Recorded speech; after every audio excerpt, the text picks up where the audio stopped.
Et c'est quoi un petit peu du coup les différents formats de web stories c'est quoi ce qui marche le mieux un petit peu t'as des conseils là-dessus? Ouais, bah, en fait, ce que nous, déjà, pour donner un peu de contexte, on a, tu vois, 200 clients à peu près aujourd'hui Ok. dans le monde. Ouais, dans L'Oréal, il y a M6 aussi que vous avez onboardé il y a pas longtemps, donc ouais, il y a Ouais, des sacrées références, ouais. exactement. On a la chance d'avoir de super refs. En e-com, Hmm. effectivement, on a une quinzaine de marques dans le groupe L'Oréal, Ouais, Vichy, Lancôme, La Roche-Posay, trop bien. Garnier, j'en passe. Mais on a aussi beaucoup de marques DNVB, D2C, La Belle Boucle, Les Secrets de Hmm. Loli, NV Galerie et j'en passe. Et effectivement, ce que nous, on conseille, si tu veux, aux marques, quelle qu'elle soit, quelle que soit la taille, c'est d'aller humaniser Hmm. leur approche, humaniser leur site. Et donc, forcément, on leur pousse à créer des stories qui mettent l'humain au centre. Donc, ça peut être des stories, évidemment, très UGC.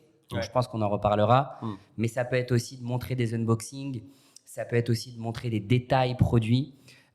Et en fait, je dirais que ce qui regroupe toutes ces web stories, le conseil que je peux donner en numéro un, c'est que les marques se posent la question de savoir quels sont leurs freins à l'achat. Ouais. Quels sont les freins à l'achat de leurs consommateurs. Hmm. Et finalement, ensuite, quand on note ça sur un papier, quand on va mettre les différentes équipes autour d'une table, et ben en fait, on connaît les freins à l'achat.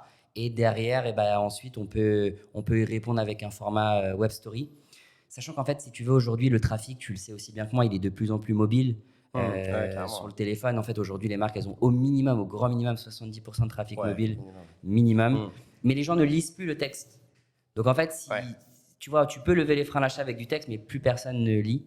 Les gens, aujourd'hui, on regarde la vidéo, mais qu'on ait 60 ans et qu'on soit sur Facebook, et qu'on ait 16 ans et qu'on soit sur TikTok. Finalement, on consomme de la vidéo courte, verticale. Ouais. Et donc, c'est ça le purpose, en fait. Ok, trop bien. Et du coup, donc tu as parlé un petit peu des UGC qu'on peut mettre dans les web stories. Ouais. Est-ce qu'il y a un peu d'autres formats que tu conseilles? Donc UGC, du coup, pour ceux qui n'auraient pas le terme, c'est User Generated Content. Mm.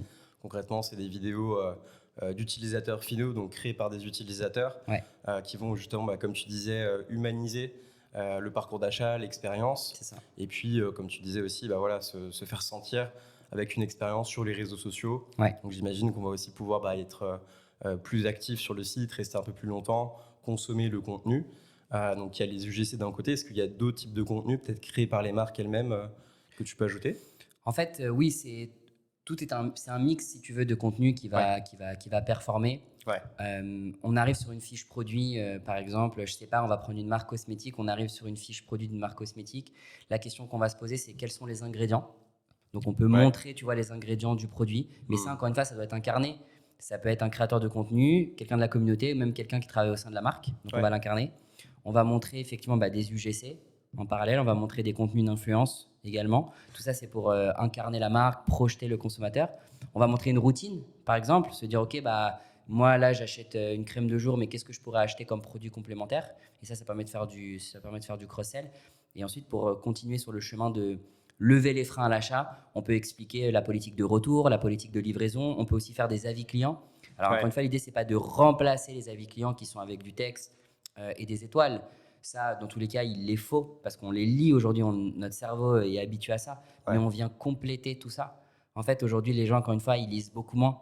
Donc, si on Ouais. arrive à avoir des avis clients au format vidéo, c'est génial. Encore plus si on a des avis clients avec le produit entre les mains. Moi, Ouais. je conseille souvent aux marques de se dire, allez voir Amazon, allez sur Amazon, Hmm. allez sur un produit quel qu'il soit Amazon, regardez les avis clients et regardez les avis clients où il y a juste du texte et ceux où il y a des photos. Hmm. En fait, on regarde forcément les photos et on a le texte qui complémente l'image, qui complète Ouais. l'image et c'est parfait. Et donc, Ouais. nous, c'est ce qu'on essaie aussi d'apporter sur la web story. Trop bien. Et du coup, donc ça, c'est plutôt sur les fiches produits, mais est-ce que ça peut se mettre aussi à d'autres endroits sur le parcours d'achat? Ouais. En homepage, ça Ouais. fonctionne aussi extrêmement bien parce qu'en Hmm. fait, on va venir créer des carrefours de redirection. Ok. En se disant, en fait, quand on arrive sur la homepage, je vais faire rentrer mes consommateurs par la porte du contenu pour aller sur des pages collections ou sur des pages produits directement. Et donc, on peut présenter une collab, on peut présenter un produit, on peut présenter un look, on peut présenter une routine. Ouais. Tu vois, on peut présenter tous ces produits-là. Il faut être très orienté produit quand même. Tu vois, là, on n'est pas. Enfin, l'idée, c'est pas de faire du contenu très inspirant, très institutionnel, parce que Hmm. si tu veux, quand on est sur un site, on n'est plus en mode discovery product comme on peut l'être sur le social. Là, on a avancé dans le funnel. Ouais. On est quand même dans une démarche soit de réflexion pour acheter, soit d'achat pur et dur. Et donc, il faut que notre contenu, si tu veux, il ait quand même une relation très forte au produit, mais avec un côté humanisant. Ouais. Et la force de Join, c'est que nous, sur nos web stories, je conseille aux gens d'aller sur le site de Yai, Paris, qui est une marque de bijoux, ou je pense à Archie, ou je pense Ouais. à Sundress, qui sont des marques clientes qui mettent des stories en homepage, comme ça les gens pourront les voir. Ouais. Et en fait, quand tu vas ouvrir le contenu, nous, on rajoute, si tu veux, des boutons en fait, qui épinglent le produit. En fait, quand tu es intéressé, tu peux directement cliquer et basculer sur la fiche produit. Ok. Et tu peux même faire autre chose pour aller vraiment directement augmenter tes métriques. C'est que nous, sur Join, on a la capacité d'ajouter un add to cart directement sur la story. Ah, c'est top ça. Et donc ça, ce qui permet de se dire quelqu'un qui est, si tu veux, qui est intéressé. On va prendre l'exemple encore une fois d'une routine make-up. Si tu es sur ta homepage, que tu présentes une routine et qu'en fait tu fais défiler au sein d'une même vidéo les différents tags des produits, si quelqu'un est intéressé par la routine, il peut directement ajouter au panier sa routine et ça empêche, si tu veux, de se dire alors je vais sur une PDP 1, puis une PDP 2, puis une PDP 3. Et là, tu peux assez vite perdre ton consommateur. C'est une façon d'aller augmenter cette métrique et on le sait, un clé pour tous les e-commerçants. Ouais, carrément. Et justement, en parlant de métriques, c'est quoi un peu les métriques que tu vas suivre? Donc, tu as parlé, je crois que tu parles aussi du taux d'engagement, le temps que l'utilisateur va passer aussi sur le contenu, l'ajout au panier. Ça va être quoi aussi les autres métriques que tu vas prendre en compte? C'est une très bonne question. Il y a deux catégories de métriques.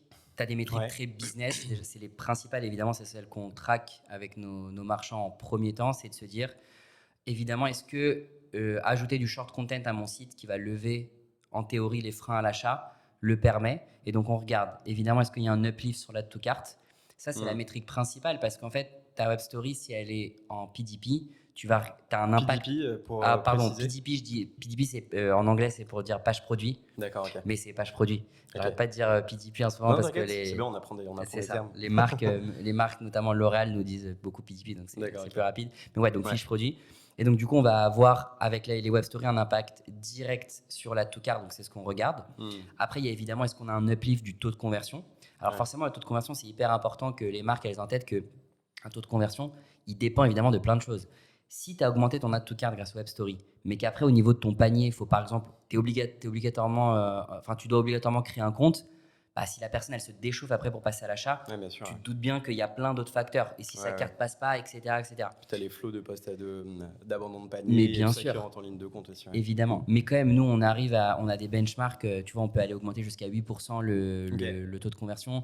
Parfois, il y a des marques comme Boku, par exemple, c'est jusqu'à plus 12%. Ouais, c'est huge. C'est huge. Donc, mais il faut quand même prendre ça avec des pincettes pour certaines marques. Donc, add to cart, taux de conversion. Et puis après, derrière ça, il y a des métriques un peu plus subtiles que nous, on regarde parce qu'en fait, c'est un impact direct sur le business des marques. C'est deux choses. C'est le nombre de retours produits. En gros, il faut se dire que quand tu mets des web stories sur une fiche produit, donc tu vas mieux décrire ton produit, on va mieux le voir, on va mieux le comprendre. Donc la personne qui achète, elle a plus conscience de ce qu'elle va avoir entre les mains. Pareil, si tu mets une story unboxing, à la fois tu projettes la personne dans la next step après achat, mais tu peux lui permettre aussi de comprendre qu'est-ce qu'elle va avoir entre les mains, même en termes de packaging, de colis, etc.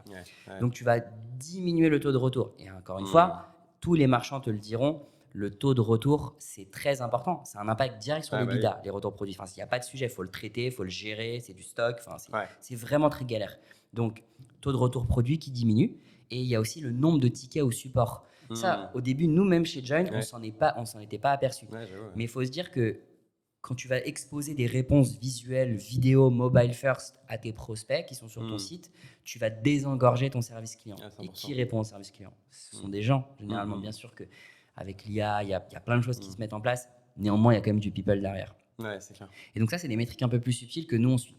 Et puis ensuite, donc ça, c'est métriques business. Et puis ensuite, tu as des métriques vraiment propres au contenu. Et on va se dire, OK, c'est quoi le taux de clic sur nos stories?